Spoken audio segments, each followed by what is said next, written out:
Assalamualaikum warahmatullahi wabarakatuh. Perkenalkan, nama saya Erina Rahman. Nama saya Tasya Zara. Nama saya Fadil Yusuf. Nama saya Wasidasi. Nama saya Tirli Setiawati.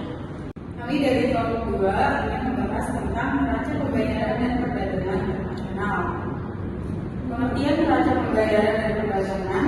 Neraca pembayaran adalah catatan atas seluruh transaksi ekonomi suatu negara dengan negara lainnya pada suatu periode tertentu.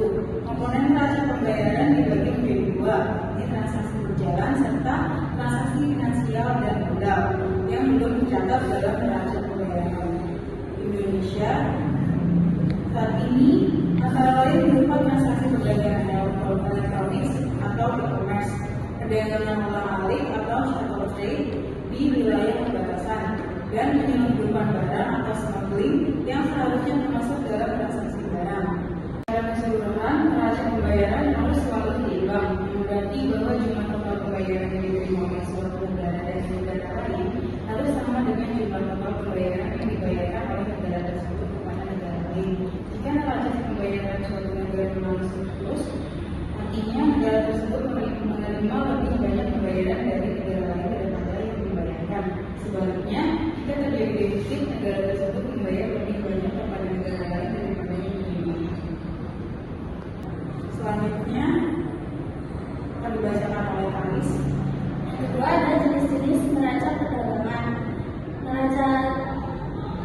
Neraca pembayaran terbagi dalam 3 jenis pembayaran, yakni neraca pembayaran defisit. Neraca pembayaran defisit adalah neraca yang menandakan bahwa nilai impor lebih besar daripada nilai ekspor. Jika suatu negara terus-menerus mengalami defisit, maka sektor keuangan berjalan lambat sehingga pertumbuhan ekonomi sulit untuk berkembang. Yang kedua ada neraca pembayaran surplus. Neraca pembayaran surplus adalah neraca yang menandakan bahwa transaksi debit atau jumlah yang harus dibayarkan ke luar negeri lebih kecil daripada penerimaan dari luar negeri. Secara sederhana, neraca pembayaran surplus dapat diartikan seperti jumlah pemasukan lebih besar daripada jumlah pengeluaran yang dilakukan oleh suatu negara. Yang ketiga ada neraca pembayaran seimbang. Neraca pembayaran seimbang adalah neraca yang menunjukkan bahwa transaksi pembayaran ke luar negeri jumlahnya sama dengan penerimaan dari luar negeri. Jika suatu negara ingin meningkatkan pendapatan, maka perlu menurunkan nilai impor sekaligus menaikkan atau menambahkan nilai ekspor.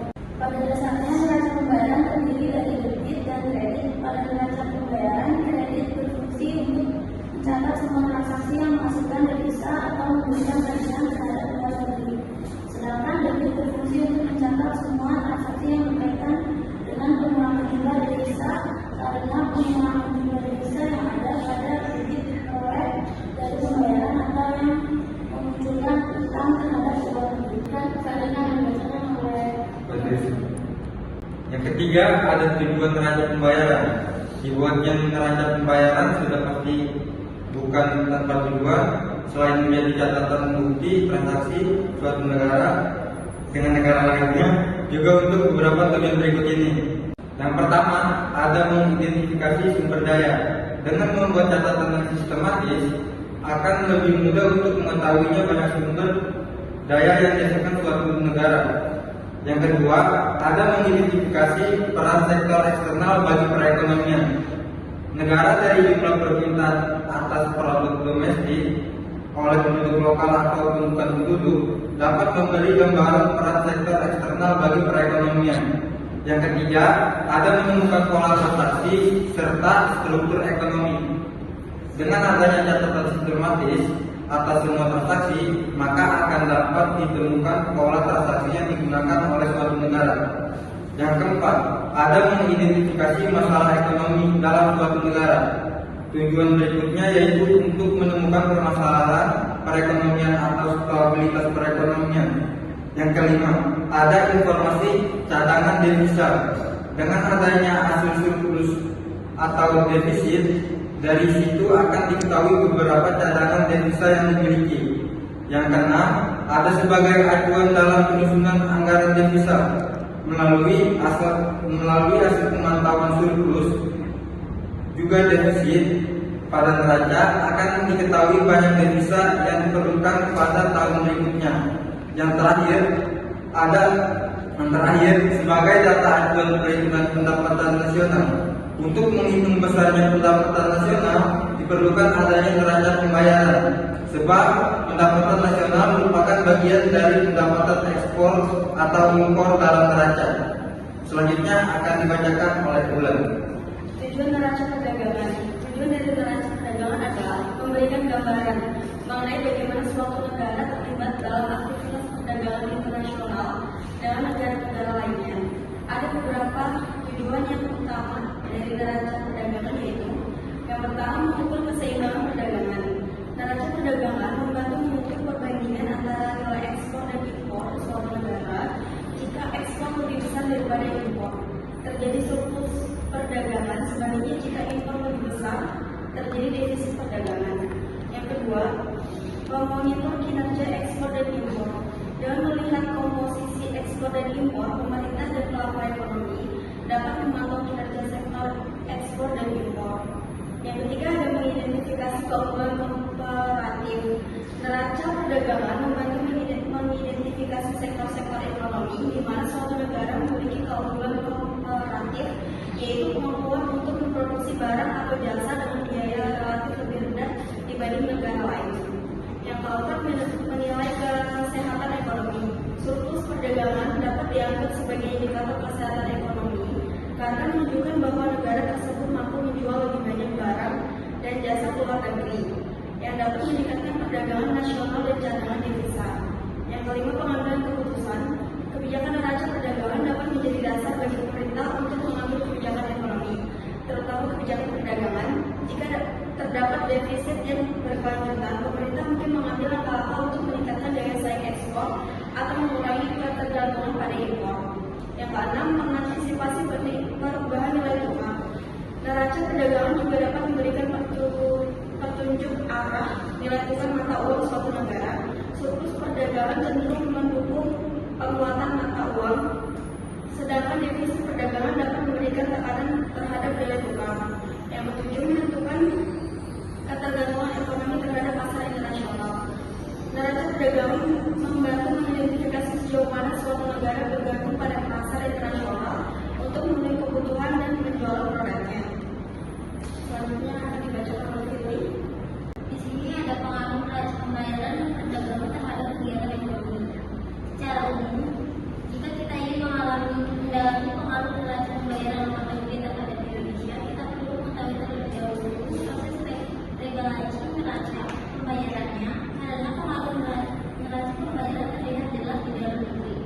Proses mengimbangi kembali neraca pembayaran. Proses mengimbangi kembali neraca pembayaran terdiri dari 3 komponen, yaitu tingkat harga, nilai tukar, dan sektor moneter. Yang pertama, dari tingkat harga, neraca pembayaran yang surplus dapat menyebabkan bertambahnya uang yang beredar di masyarakat.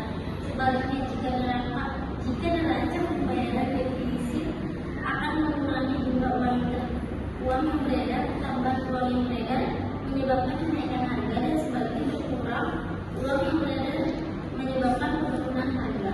Surplus neraca pembayaran akan meningkatkan jumlah uang yang beredar, harga naik, dan inflasi yang akan mengakibatkan daya beli produksi dalam negeri menurun dibandingkan produksi di luar negeri.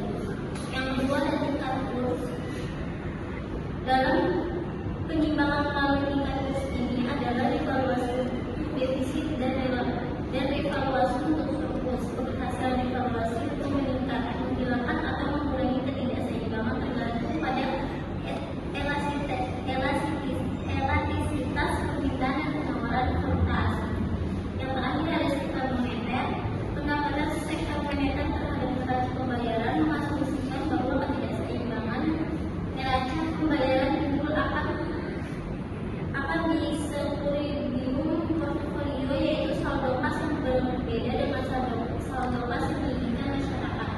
Menyamakan saldo kas saat ini dengan saldo yang dimiliki menjadi penyebab ketidakseimbangan neraca pembayaran dan nilai tukar yang berfluktuasi. Ketidakseimbangan neraca pembayaran merupakan fenomena semata, sehingga pengendalian jumlah uang yang beredar pada sistem nilai tukar tetap tidak akan membuahkan hasil. Mempengaruhi jumlah uang secara